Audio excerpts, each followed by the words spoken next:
আমরা দেখছি যতই সময় যাচ্ছে ততই বাংলাদেশে একটা অ্যানার্কিক সিচুয়েশন, একটা পুরোপুরি একটা নৈরাজ্য সৃষ্টি করার অপচেষ্টা চলছে।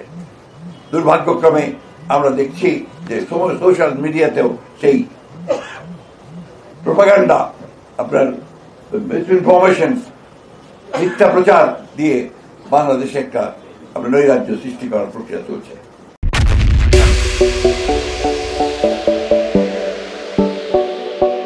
আজকে তারই প্রেক্ষিতে 7ই নভেম্বর আজকে আমাদের কাছে অত্যন্ত গুরুত্বপূর্ণ।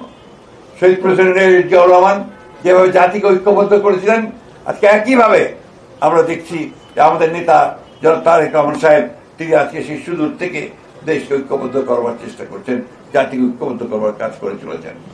এবং দেশের বেগম খালেদা জিয়া যেভাবে আমাদেরকে পরিচালিত করেছিলেন, তার দীর্ঘ 9 বছর স্বৈরাচার বিরোধী সংগ্রামে, পরবর্তীকালে ফ্যাসিবাদী সংগ্রামে সেইভাবে একইভাবে আজকে আমাদের নেতা, আমাদের তরুণ নেতা তারেক রহমান তিনি আমাদের দলকে পরিচালিত করছেন এবং জাতিকে নতুন আশা যোগাচ্ছেন।